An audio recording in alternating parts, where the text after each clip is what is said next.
ಷರತ್ತುಗಳನ್ನು ವಿಧಿಸಿದಂಥದ್ದು ಕೆಲವೊಂದು ಇತಿಹಾಸ ಇದೆ. ಬ್ರಿಟಿಷರ ಕಾಲದಲ್ಲೂ ಸಹ ಸ್ವಲ್ಪ ಹೆಚ್ಚಿನ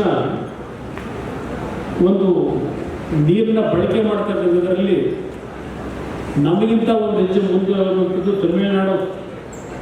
ಅಲ್ಲಿಯ ಒಂದು ಆಡಳಿತದ ವ್ಯವಸ್ಥೆ ಆಗಿನಿಂದಲೂ ನಮ್ಮ ರಾಜ್ಯಕ್ಕೆ ಹಲವಾರು ಅನ್ಯಾಯಗಳಾಗಿದ್ದಾರೆ. ಆ ದಿನಗಳಲ್ಲಿದ್ದಂಥ ಒಬ್ಬರು ಮುಖ್ಯಮಂತ್ರಿಗಳು ತಮಿಳುನಾಡಿನಲ್ಲಿ ಬಹುಶಃ ಕಾಮರಾಜರ ಒಂದು ಜನ್ಮ ದಿನಾಚರಣೆ ಕಾರ್ಯಕ್ರಮಕ್ಕೆ ಉದಾಹರಣರಾಗಿ ವಿಧಾನಸಭೆಗೆ ಆಯ್ಕೆಯಾದಂಥ ಸನ್ಮಾನ್ಯ ದೇವೇಗೌಡರು ಅತ್ಯಂತ ಚಿಕ್ಕ ವಯಸ್ಸಿನವರು ವಿಧಾನಸಭೆಯಲ್ಲಿ ಒಂದು ಖಾಸಗಿ ವಿಧೇಯಕವನ್ನು ಮಂಡನೆ ಮಾಡಿ ಖಾಸಗಿ ವಿಧೇಯಕವನ್ನು ವಿಧಾನಸಭೆ ಅನುಮೋದನೆಯನ್ನು ಕೊಟ್ಟಂಥದ್ದು ಬಹುಶಃ ನಮ್ಮ ರಾಜ್ಯದ ಇತಿಹಾಸದಲ್ಲಿ ನಾವು ಇವತ್ತು ನೆನಪಿಡಬೇಕಾದಂಥ ಒಂದು ಸನ್ನಿವೇಶಗಳಿತ್ತು. ಆ ಸಂದರ್ಭದಲ್ಲೇ ದೇವೇಗೌಡರು ನೀರಾವರಿಯ ಬಗ್ಗೆ ಅವರ ಒಂದು ಈ ಭಾಗದ ನಮ್ಮ ನಾಡಿನ ರೈತ ಬಂಧುಗಳ ಪರವಾಗಿ ಯಾವ್ಯಾವ ಹಂತಗಳಲ್ಲಿ ಯಾವ ರೀತಿ ಹೋರಾಟ ಮಾಡಿದ್ದಾರೆ, ನಾನು ಅದ್ರ ಬಗ್ಗೆ ಹೆಚ್ಚಿಗೆ ಚರ್ಚೆ ಮಾಡ್ತಕ್ಕಂಥದ್ದು ನಮ್ಮ ತಂದೆಯವರು ಅದರಿಂದ ಅಭಿಮಾನದಲ್ಲಿ ಮಾತಾಡ್ತೀನಿ ಅಂತ ಕೆಲವರು ಹೇಳೋದು. ಬಹುಶಃ ಈ ರಾಜ್ಯದಲ್ಲಿ ಅವರ ಸಂಪೂರ್ಣ ಜೀವನವನ್ನು ಕೇವಲ ಕಾವೇರಿ ನದಿಯ ನೀರಿಗಾಗಲ್ಲ, ಅಪ್ಪರ್ ಕೃಷ್ಣಾ ನೀರಿನ ವಿಷಯದಲ್ಲೂ ಯಾವ ರೀತಿಯ ಒಂದು ತೀರ್ಮಾನಗಳನ್ನು ಸನ್ಮಾನ್ಯ ದೇವೇಗೌಡರು ಮಾಡೋದು. ದೇವೇಗೌಡರು 1995 ಮುಖ್ಯಮಂತ್ರಿಗಳಾಗಿ 94ರಲ್ಲಿ ಆ ಸಂದರ್ಭದಲ್ಲಿ 5 ವರ್ಷಗಳಲ್ಲಿ ಮೊದಲನೇ ಹಂತದಲ್ಲಿ ಬಚಾವ್ ಕಮಿಷನ್ ಕೊಟ್ಟಂತ ನೀರನ್ನು ಸದ್ಬಳಕೆ ಮಾಡಿಕೊಳ್ಳದೆ ಹೋದರೆ ನಾವು ಪಕ್ಕದ ಆಂಧ್ರ ಪ್ರದೇಶಕ್ಕೆ ಕೊಡಬೇಕಾಗಿತ್ತು.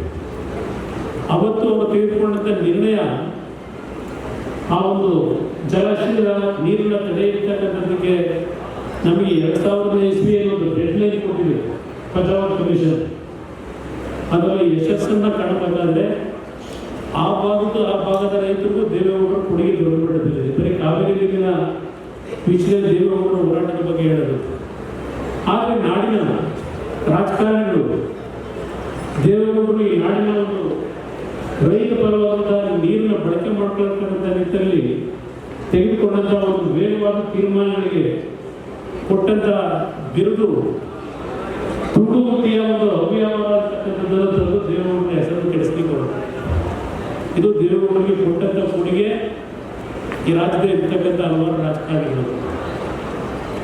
ನಾನು ಮೊನ್ನೆ ಲೋಕಸಭೆಯಲ್ಲಿ ಭಾಗವಹಿಸಿದಾಗ ತಮಿಳುನಾಡಿನ ಒಬ್ಬ ಲೋಕಸಭಾ ಸದಸ್ಯ ಕೇಂದ್ರ ಸರ್ಕಾರಕ್ಕೆ ಎಚ್ಚರಿಕೆ ಕೊಡ್ತೇನೆ, ವಿ ಆರ್ ನಾಟ್ ಬೆಗರ್ಸ್ ಅಂದರೆ ಡಾಕ್ಟರ್ ಮಂಜುನಾಥ್ ಅವರು ಆ ಸಂದರ್ಭದಲ್ಲಿ ಇದ್ದರು ಅಂತ ಹೇಳಿದ್ರೆ ನನಗೆ ತಮಿಳುನಾಡಿನ ಒಬ್ಬ ಲೋಕಸಭಾ ಸದಸ್ಯ ವಿ ಆರ್ ನಾಟ್ ಬೆಗರ್ಸ್ ಅಂತ ಹೇಳ್ತಾರೆ ಅಸೆಂಬ್ಲಿ ಪಾರ್ಲಿಮೆಂಟ್ ಒಳಗೆ.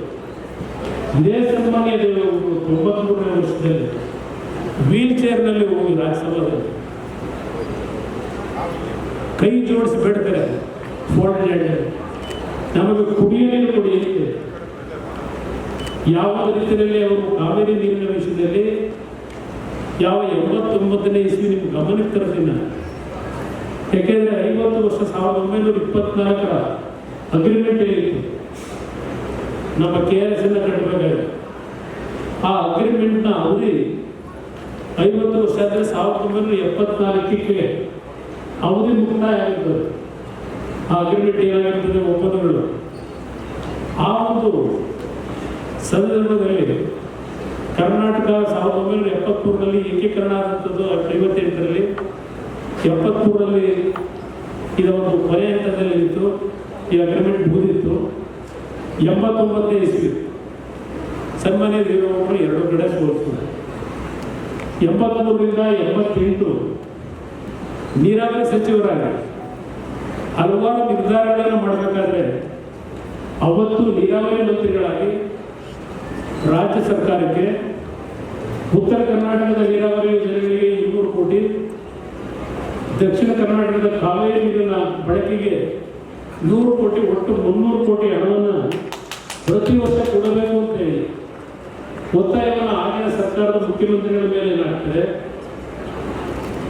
ಅದು ಹೊರನೋಟಕ್ಕೆ ಒಂದು ಸಂಘರ್ಷದ ರೀತಿಯಲ್ಲಿ ಬಿಂಬಿಸ್ತದೆ. ಯಾವಾಗ ಅವತ್ತಿನ ಸರ್ಕಾರದ ಒಬ್ಬ ಮುಖ್ಯ ಕಾರ್ಯದರ್ಶಿ ರಾಜ್ಯ ಸರ್ಕಾರದ ಹಣವನ್ನು ಬೆಳೀತಕ್ಕಂಥ ಮರವನ್ನು ನಾವು ನೆಟ್ಟಿಲ್ಲ ಅಂತ ಬರೀತಾರೆ ರೋಡ್ನಲ್ಲಿ, ಒಬ್ಬ ರಾಜ್ಯದ ಮುಖ್ಯ ಕಾರ್ಯದರ್ಶಿ. ಅವತ್ತಿನ ಸಂಘರ್ಷದಲ್ಲಿ ನನಗೆ ಇವತ್ತು ಕೆಲಸವನ್ನು ಮಾಡಲಿಕ್ಕೆ, ಇವತ್ತು ನಮ್ಮ ರೈತರ ನೀರಿನ ಹಂಚಿಕೆಯಲ್ಲಿ ಕೆಲಸವನ್ನು ಮಾಡ್ತಕ್ಕಂಥ ರೀತಿಯಲ್ಲಿ ಸಹಕಾರ ಇದ್ದೇ ಇದ್ದರೆ ನಾನು ಮಂತ್ರಿಗಿಂತ ರಾಜೀನಾಮೆ ಕೊಡ್ತೀನಿ ಅಂತ ಹೊರಗೆ ಬಂದಂಥ ವ್ಯಕ್ತಿ. ಇದನ್ನು ನಿಮ್ಮ ಗಮನಕ್ಕೆ ನಾನು ತರ್ತೇನೆ. ಯಾಕೆ ಭಾಳ ಜನಕ್ಕೆ ಗೊತ್ತಿಲ್ಲ ಈ ರಾಜ್ಯದಲ್ಲಿ ಯಾವ ರೀತಿ ನಡೆದಿದೆ ಇತಿಹಾಸಗಳು ಅಂತ. ಈ ವಯಸ್ಸಿನಲ್ಲೂ ಸಹ ನನ್ನ ಹತ್ರ ಹಲವಾರು ಬಾರಿ ಹೇಳಿದ್ದಾರೆ, ಭಗವಂತ ಒಂದು ಅವಕಾಶ ಕೊಡ್ತಾನೆ, ನಾನು ಭೂಮಿಗೆ ಹೋಗೋದಕ್ಕಿಂತ ಮುಂಚೆ ನಿನ್ನಿಂದಲೇ ಇದಕ್ಕೆ ಒಂದು ಪರಿಹಾರ ಕಲ್ಪಿಸ್ತಕ್ಕಂಥ ಒಂದು ದಿನವನ್ನು ಭಗವಂತ ಕೊಡ್ತಾನೆ ಅಂತ ಒಂದು ಅಚಲವಾದ ನಂಬಿಕೆಯಿಂದ ನಾನಿದ್ದೇನೆ. ಈ ಭೂಮಿಗೆ ಹೋಗೋದಕ್ಕಿಂತ ಮುಂಚೆ ಎಲ್ಲವನ್ನು ಸರಿಪಡಿಸಲೇಬೇಕು. ಇದನ್ನು ಹಲವಾರು ಬಾರಿ ಜೊತೆ ಚರ್ಚೆ ಮಾಡಿದ್ದೆ. ಆ ಹಿನ್ನೆಲೆಯಲ್ಲಿ ನಾನು ನಿಮ್ಮಲ್ಲಿ ಹೇಳ್ತಕ್ಕಂಥದ್ದು, ರಾಜಕಾರಣ ಒಂದು ಕಡೆ ನಾನು ಮಾತಾಡಬೇಕು ಅಂದ್ರೆ ಭಾಳ ವಿಷಯಗಳಲ್ಲಿ ಮಾತಾಡ್ಬೋದು, ಆದರೆ ಈ ಸಭೆಯಲ್ಲೇ ಮಾತಾಡ್ತಕ್ಕಂಥದ್ದು ಅನಾವಶ್ಯಕ ಇದೆ. ಪಾಪ ಹೇಳೋದು, ಕುಮಾರಸ್ವಾಮಿ ಲೋಕಸಭೆ ಚುನಾವಣೆಗೆ ನಿಂತು ಮಂಡ್ಯ ಜಿಲ್ಲೆಯ ಜನತೆ ಆಶೀರ್ವಾದ ಮಾಡೋದು. ನನಗೆ ಈಗಿನ ಸರ್ಕಾರದಲ್ಲಿ ನಾನು ಲೋಕಸಭೆಗೆ ಆಯ್ಕೆಯಾದರೆ 5 ನಿಮಿಷದಲ್ಲಿ ಮೇಕೆದಾಟಿಗೆ ಅನುಮತಿ ಕೊಡಿಸ್ಲಿ ಅಂತ ಹೇಳಿದ್ದಾರೆ. ಪ್ರಧಾನಮಂತ್ರಿಗಳಿಗೆ ಅನುಮತಿ ಕೊಡಿಸ್ಲಿ ಅಂತಕ್ಕಂಥದ್ದನ್ನು ನಮ್ಮ ಕಾಂಗ್ರೆಸ್ನ ಸ್ನೇಹಿತರುಗಳು ಹಲವಾರು ಬಾರಿ ಒಂದು ವರ್ಷದಲ್ಲಿ ಮಾತಾಡಿದ್ದಾರೆ. ನಾನು ಅವ್ರಿಗೆ ಹೇಳಿದ್ದೇನೆ, ನಿಮ್ಮ ಪಕ್ಕದ ತಮಿಳುನಾಡಿನಲ್ಲಿ ನಿಮ್ಮ ಒಡಂಬಡಿಕೆಯಲ್ಲಿ ಮಾಡ್ಕೊಂಡಿದ್ದೀನಿ ರಾಜಕೀಯವಾಗಿ. ತಮಿಳುನಾಡು ಸರ್ಕಾರವನ್ನೇ ಒಪ್ಪಿಸಿ ನಾವು ಪ್ರಧಾನಮಂತ್ರಿಗಳನ್ನು ಒಪ್ಪಿಸಿ ಮೇಕೆದಾಟಿ ಅನುಮತಿ ಕೊಡಿಸ್ತೀವಿ ಅಂತಕ್ಕಂಥದ್ದನ್ನು ನಾನು ಸ್ಪಷ್ಟಪಡಿಸಿದ್ದೇನೆ.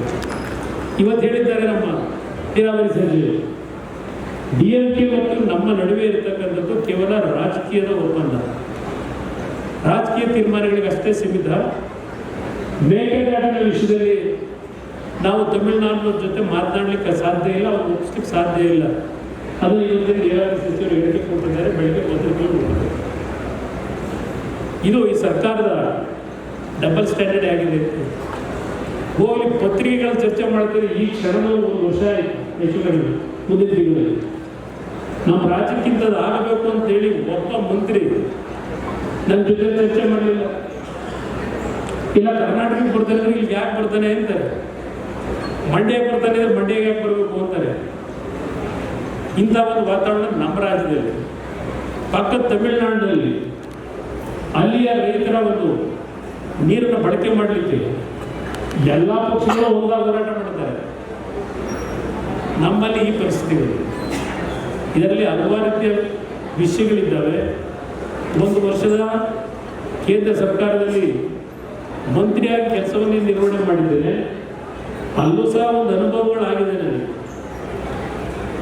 ಆದರೆ ಕೆಲವು ವಿಷಯಗಳನ್ನು ಸಾರ್ವಜನಿಕವಾಗಿ ಮಾತಾಡೋದು ಕಷ್ಟ.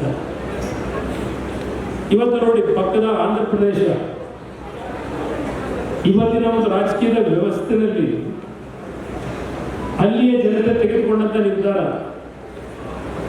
ಇವತ್ತು ಆಂಧ್ರ ಪ್ರದೇಶಕ್ಕೆ ಏನು ಅವ್ರ ಬೇಡಿಕೆ ಇಟ್ಟು ಇವತ್ತು ಕೇಂದ್ರ ಸರ್ಕಾರ ಮೊದಲನೇ ಆದ್ಯತೆಯನ್ನು ಕೊಟ್ಟು ಇವತ್ತು ಒಪ್ಪಿಗೆ ಕೊಡ್ತಕ್ಕಂಥ ರಾಜಕೀಯ ಶಕ್ತಿಯನ್ನು ಆ ನಾಡಿನ ಜನತೆ ಆ ಒಂದು ರಾಜ್ಯದಲ್ಲಿ ಕೊಟ್ಟಿದ್ದಾರೆ. ನಮ್ಮ ರಾಜ್ಯದಲ್ಲಿ ಆ ಪರಿಸ್ಥಿತಿ ಇಲ್ಲ. ಇಲ್ಲಿ ಜಾತಿಯ ರಾಜಕಾರಣ, ಜಾತಿಯ ಸಣ್ಣ ರಾಜಕಾರಣ. ಅದರಿಂದ ಇವತ್ತು ನಮ್ಮ ರಾಜ್ಯ ಯಾವ ಪರಿಸ್ಥಿತಿಗೆ ಹೋಗ್ತಾ ಇದ್ದೇವೆ. ಬಹುಶಃ ದೇಶದಲ್ಲೇ ಹಲವಾರು ರೀತಿಯ ಸಂಪನ್ಮೂಲದ ಸಂಗ್ರಹದಲ್ಲಿ ದೇಶದಲ್ಲೇ ಮೊದಲನೇ ಸ್ಥಾನದಲ್ಲಿ ಇರಬೇಕಾದಂಥ ರಾಜ್ಯ ಇದೆ. ಇವತ್ತು ಭಾಳ ಜನ ಚರ್ಚೆ ಮಾಡ್ತಾರೆ, ಕಾಂಗ್ರೆಸ್ ನಾಯಕರೇ ಮೊನ್ನೆ ಚರ್ಚೆ ಮಾಡಿದ್ದು ನೋಡಿದೆ. ಬೆಂಗಳೂರು ನಗರದಲ್ಲಿ ಇರತಕ್ಕಂಥ ತಲೆಮಾರು ಆದಾಯ ಇಲ್ಲಿಯ ನಿವಾಸಿಗಳು 7 ಲಕ್ಷ ಅಂತ ಹೇಳ್ತಾರೆ. ಒಬ್ಬೊಬ್ಬ ವ್ಯಕ್ತಿಯ ತಲೆವಾರ ಆದಾಯ. ಕಲಬುರಗಿ, ಬಿದರು ಆ ಭಾಗದಲ್ಲಿ 2,000-3,000 ತಲೆ ಆದಾಯ ಅಂತ ಹೇಳ್ತಾರೆ, ತಲೆವಾರ ಆದಾಯ. ಇಲ್ಲಿ 7.5 ಲಕ್ಷ ತೋರಿಸ್ತೇವೆ. ಈ 7.5 ಲಕ್ಷ ಬೆಂಗಳೂರು ನಗರದಲ್ಲಿರ್ತಕ್ಕಂಥ 1,30,00,000 ಜನಸಂಖ್ಯೆ ಏನಿದೆ ಪ್ರತಿಯೊಬ್ಬ ಹೆಚ್ಚಿನ ವಿಡಿಯೋಗಳಿಗೆ ಪ್ರತಿಧ್ವನಿ ಯೂಟ್ಯೂಬ್ ಚಾನೆಲ್ ಸಬ್ಸ್ಕ್ರೈಬ್ ಮಾಡಿ, ಬೆಲ್ ಐಕಾನ್ ಕ್ಲಿಕ್ ಮಾಡಿ.